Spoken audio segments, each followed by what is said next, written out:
Hey, and happy Mother's Day to all of the amazing, incredible mothers out there. This is your girl, Trell, and you have Jill on the other side there. And we are here for another episode of Crossroads Culture versus Christ. So, you're probably wondering, Excited. Let's do it.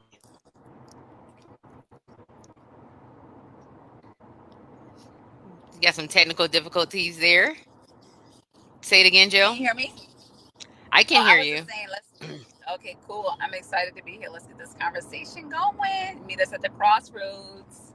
Absolutely. So, listen, today we have a special Mother's Day message for you all. And we just wanted to share something from our heart and just be transparent because we know that although today is Mother's Day, Jill, that everybody is not in the happiest of places, if you would. You know, we have individuals that are desire to be mothers or desire to have additional children. We have individuals that have lost their mothers or don't have a healthy relationship with their mother. So we can't just assume, right, that because today is Mother's Day, that everybody is enjoying the bliss of Mother's Day, and the celebrations and things of that nature. So we wanted to, express our heartfelt sympathy toward those that are in certain places and empathy for the stories that we can relate to for those that are in certain places as it pertains to Mother's Day.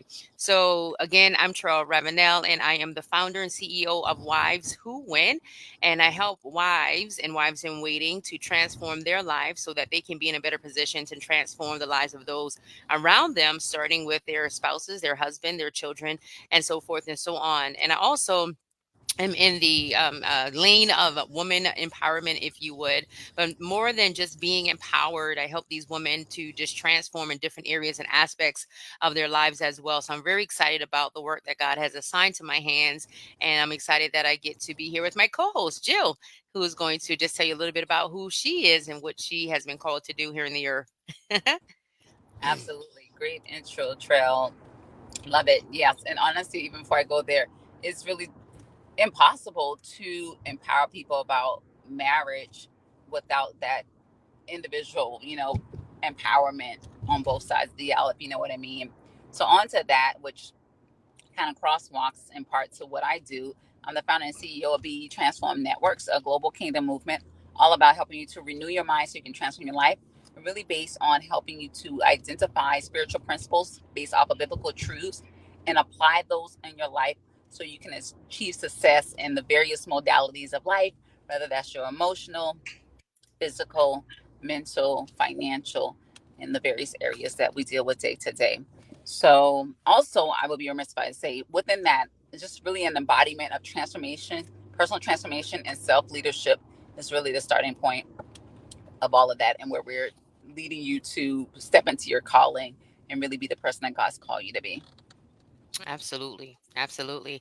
So listen, I was sharing earlier, about the common struggles or just different things that individuals that are experiencing, today, even on this Mother's Day. And this is not going to be a somber type of conversation. So I don't want anybody to think that, hey, Tamikia, but we do want to be raw and real and really just setting the stage of what mothers endure, right, Jill? Even those mothers that are in waiting, the things that they endure, a lot of times, and especially in the Black community, we don't talk a lot about our struggles as well. I mean, the struggle is real and the struggle is there, but I feel like we don't really talk about some of the struggles and some of the things that we endure because we have this pressure, if you would, to represent as this strong Black woman, right? There's this thing in research called strong Black schema.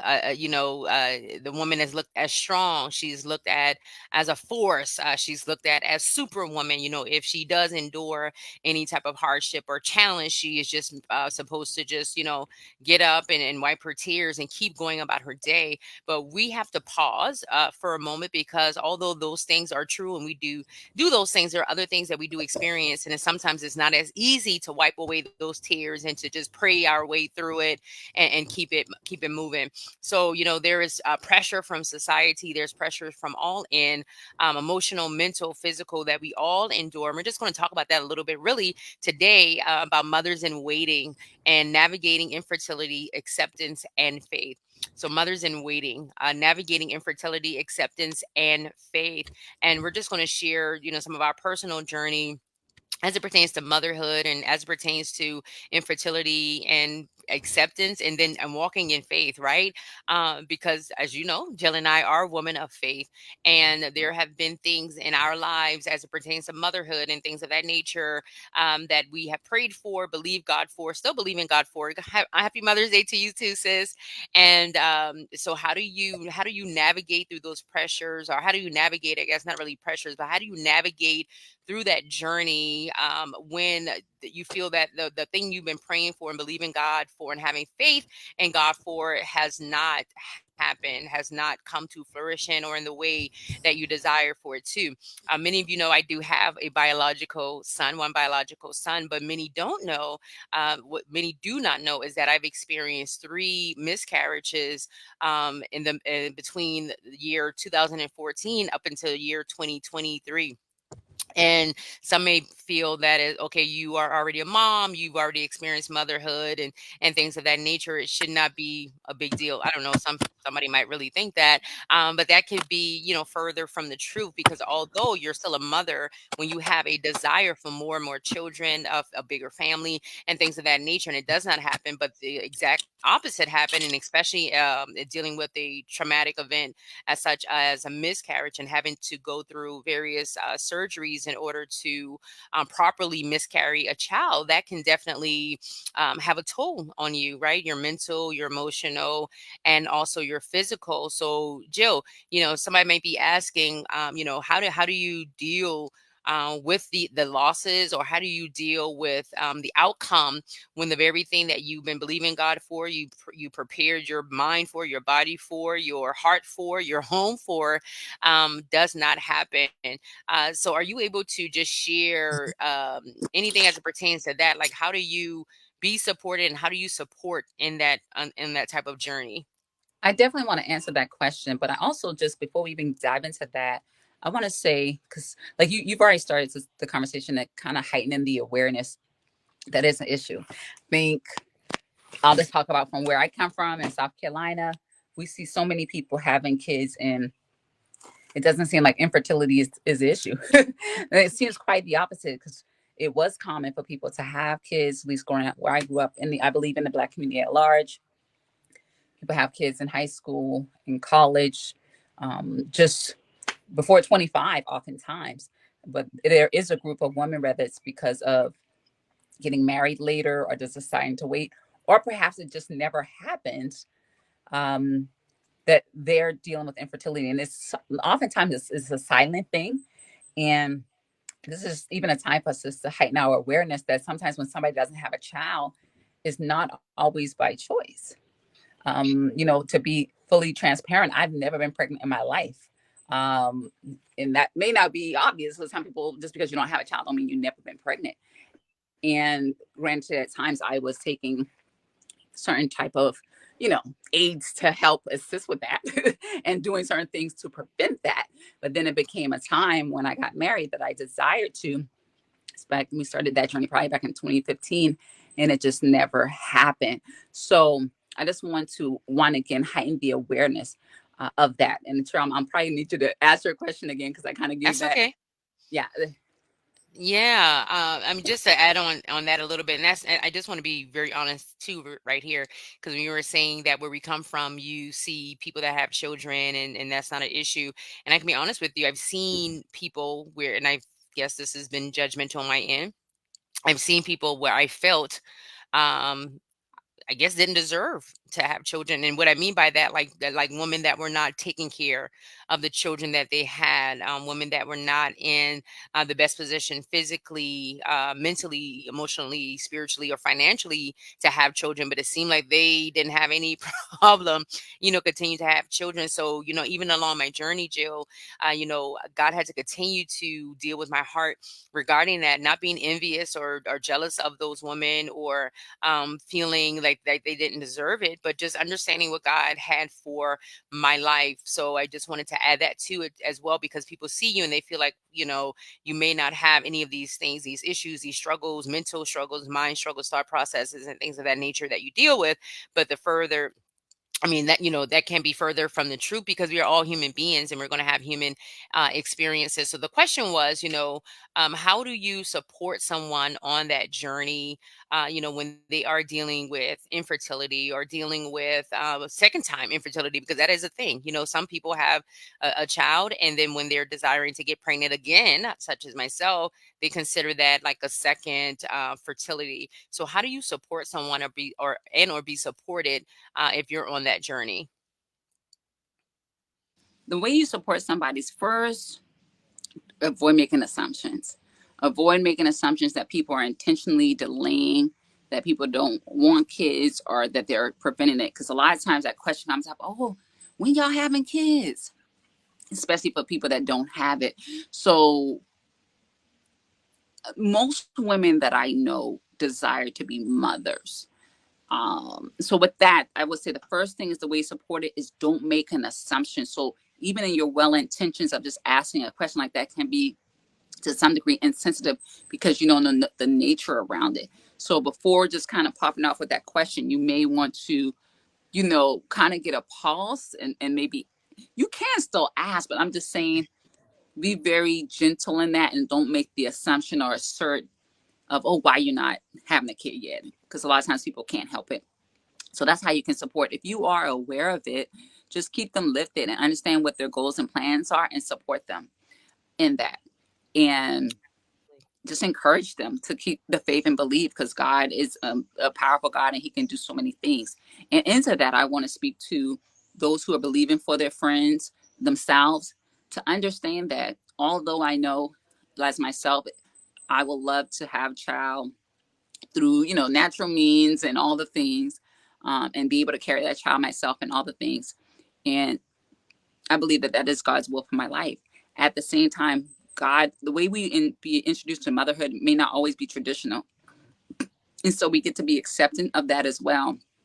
There's so many amazing moms that are mothers by way of adoption, by way of taking care of somebody else's child in their family that maybe that person wasn't able to take care of, by way of being a godmother, and there's other ways. So I would say that even in us believing God, even by way of the step parent, my God, I know some people that are step parents or bonus moms, however you want to call it, and they are just so blessed, so grateful to have that connection and that bond. So don't think that you have to go through a physical birthing to be a mother because that is absolutely not a qualification. We all know, no shade, no tea. Some people that have birth kids are very far from being mothers because of whatever limitations or things that they may be dealing with or may not have the mental emotional capacity to do so.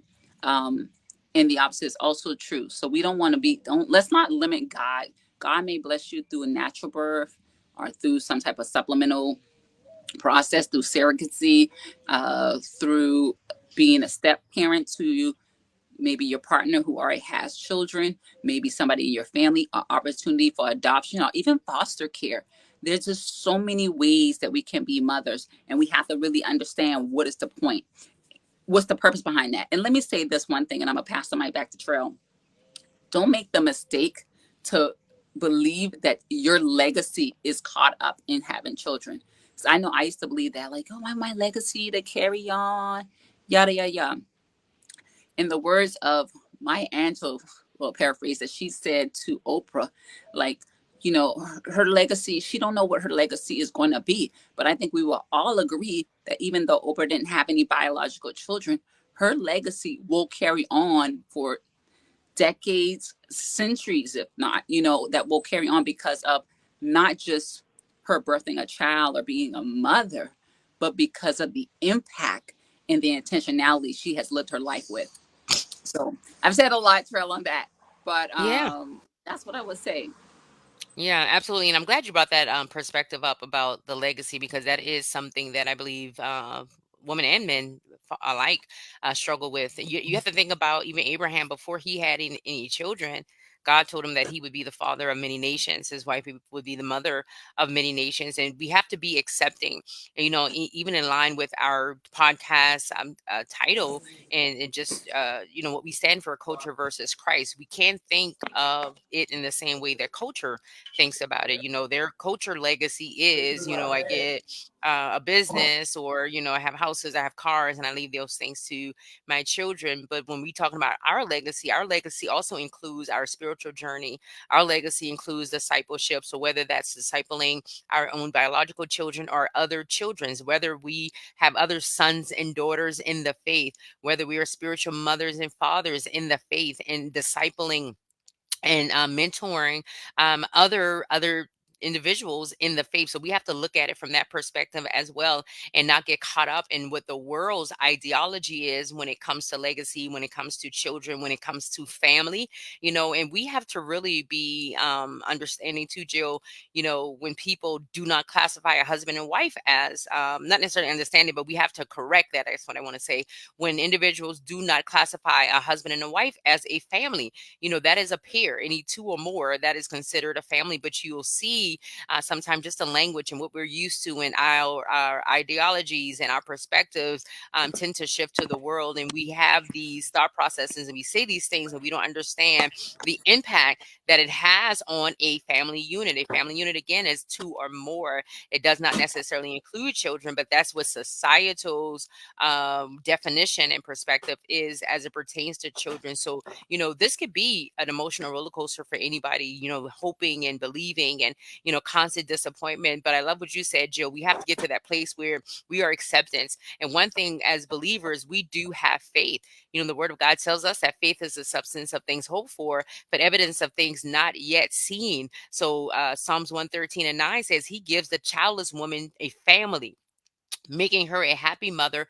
Praise ye the Lord. So we as believers, how we find comfort in being supported, in addition to all what you spoke about, Jill, is also through the word of God.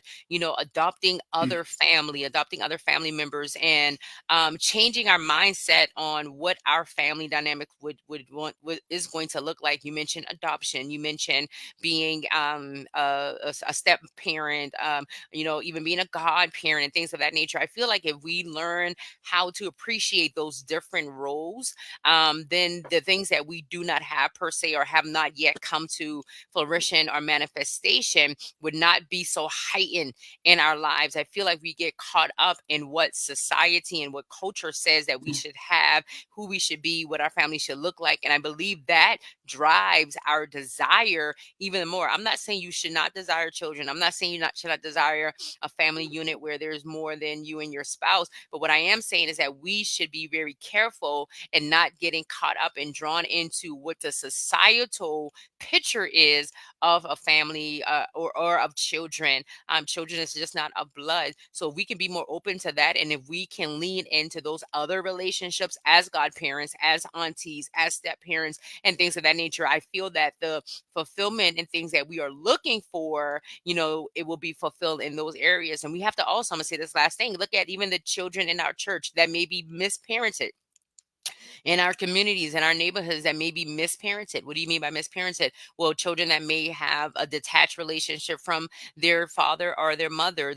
You know for a fact that these relationships may not be as healthy between parent and child. What if you adopted unofficially that child, helping them to get to school on time, or, taking them shopping for groceries, teaching them life lessons and skills and things of that nature. You can also serve as a quote unquote mother or mother figure to that child. But I believe, Joe, we don't think outside that box, because we're thinking about what we want and the picture of what that picture should look like, and what society says and what culture classifies. And we tend to not think about all of the other amazing opportunities that God has given us to steward well other children within our communities, churches, and in our families.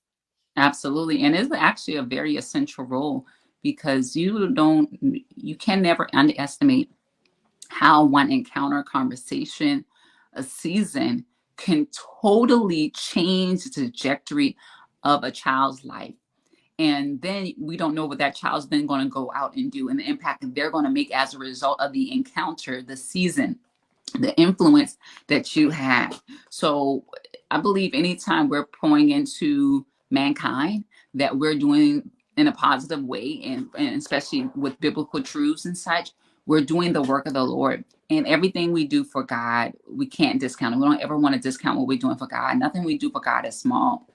So in those moments, see yourself as a carrier of the faith, of a carrier of truth, a carrier of vision, a carrier of just so much. There's a lot of times we use an analogy of when you're birthing something, of like, oh, you're pregnant or you're in a trimester, but all of that is a level of carrying, and we're constantly just even carrying our light and carrying our salt, and that's still something really big to carry, because I believe given life is, oh God, it isn't limited to the physical manifestation, right? It's really, you can give life by your light and the salt that you give, and empower people to live, because the truth of the matter is so many people are living but not living. People are existing but they're not living, and sometimes we can be that catalyst to help them, by the light we carry, and pouring in and nurturing in that way. Absolutely.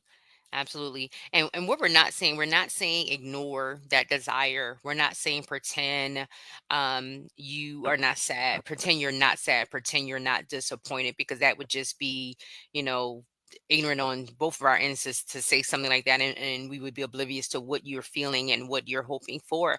But what I do know is that the word of God tells us that God gives us the desires of our heart. And I believe we talked about that scripture in particular on another segment, Jill. And what we have to do, though, we have to ensure that our desires are in line with his desires, because many times, yes, we do desire things, but we don't know if those desires necessarily are the desires that God has for us. This could be our own biological children that we birth, or any other thing that we want and desire. So we have to make sure that God, yes, you may desire for me to have children, but do I have to have children by my own means, out of my own womb? Do I have to carry that child? Or, are there other avenues of which you will allow me to do that in order for me to still have, for this desire to come into manifestation? We are dealing with the Count. biological. Can you hear me?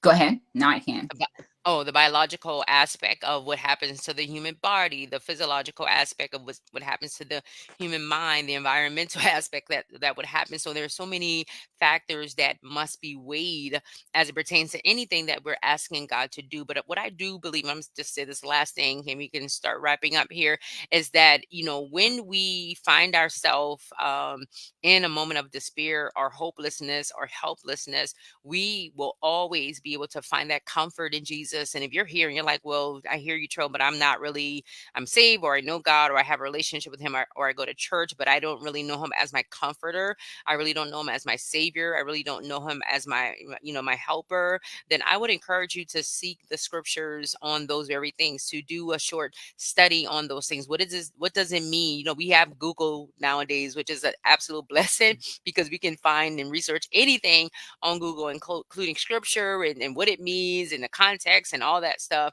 and be able to understand who God is to you. So if you begin to sort out the scriptures, or seek out the scriptures, if you would, and finding out what does it mean for God to be a comforter, what does it mean for God to be a helper, what does it mean for him to be there in my time of need, what does it mean for him to give me perfect peace, and those things. I believe if you meditate on the word, and you meditate on his promises for your life, that you will find that comfort and that hope. And then also finding community, getting that community support. You may need spiritual guidance, you may need some level of counseling, and all of those things are okay to help you.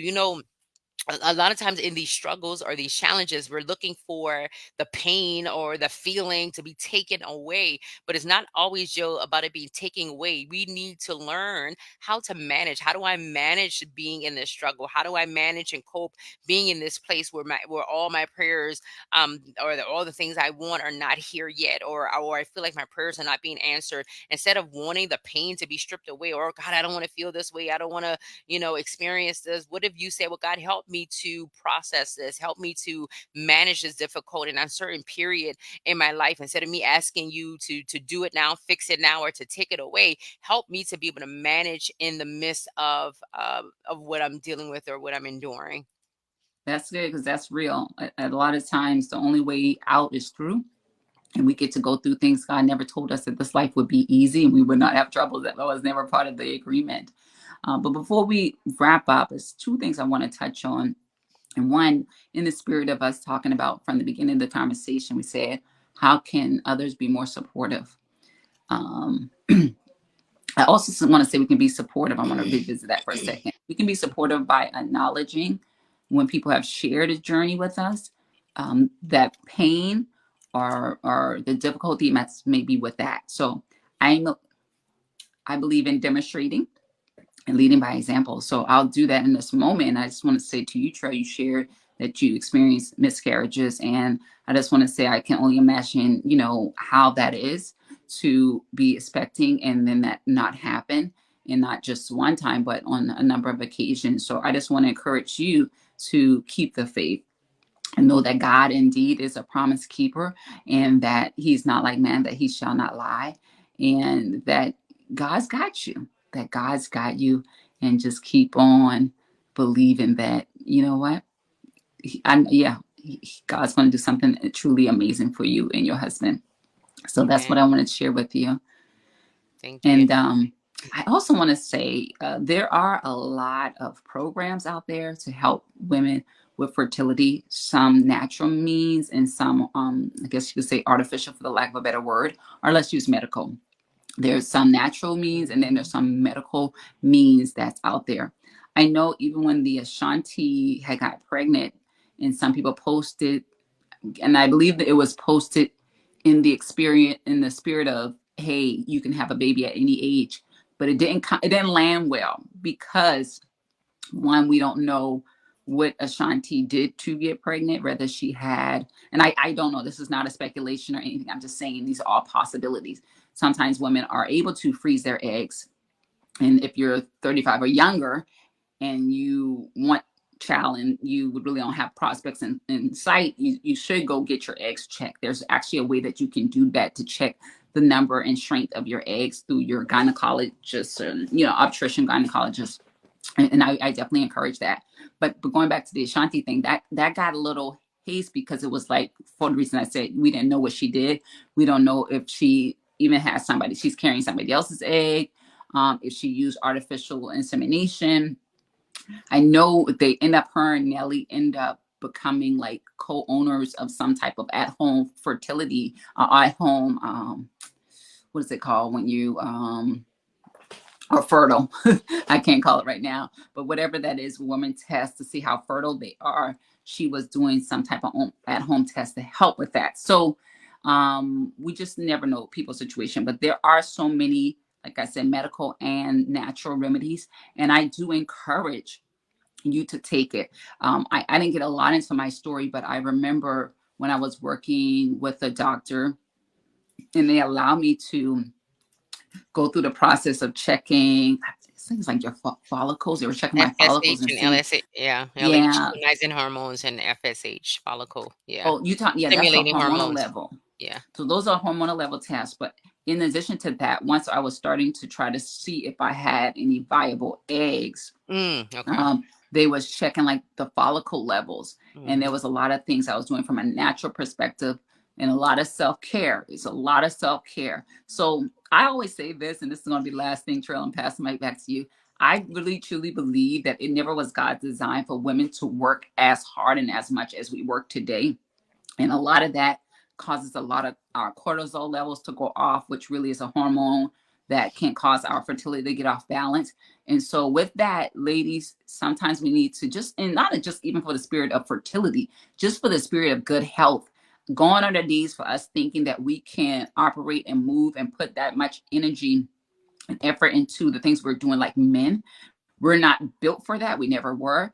And so we sometimes need to understand what our capacity is as women. We don't need to compete with them. We're complementary in our roles and responsibilities, and that's okay.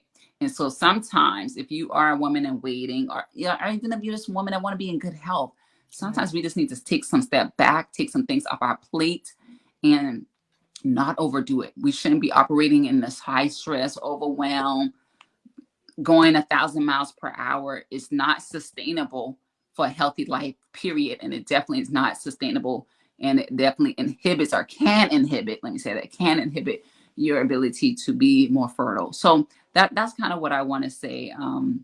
Just kind of as we wrap here, some things to keep in mind, and to keep the faith and know that it may not happen overnight. But just continue to believe God for what He's promised you and what you believe in.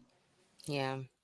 And I'm going to say this, accept what God allows, and do not allow the enemy to make you believe, think, or feel that because it did not happen or has not happened yet or is not happening in the way that you think it should, that God doesn't love you, because that's what the enemy would try to make you feel. Well, if there was a God, or why hasn't God done this for you? Look at Hannah, and look at Sarah, and look at all the other Rebecca and all the other people that were able to give birth. What's wrong with you? So don't allow the voice of the enemy to make you feel or think that God doesn't love you, that God does not want to answer your prayer. And I'm going to say this, I said it before. I want you to really hear me.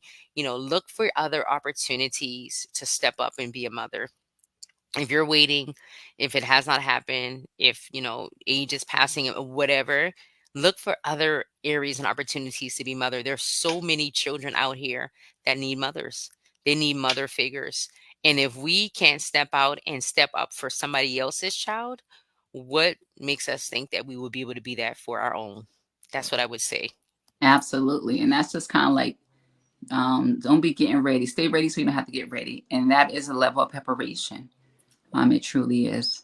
So I think this has been a good conversation. We've been working to keep it a little shorter, in the spirit of Mother's Day. So I know Charles already said it. Let me say it. Happy Mother's Day to all the mothers that's out there, whether you're biological, surrogate, godmother, aunties, because listen, I know y'all be out here pulling the weights, okay? And holding it down. So we Absolutely. see you, I see you, we acknowledge you, bonus moms, stepmoms, all the things.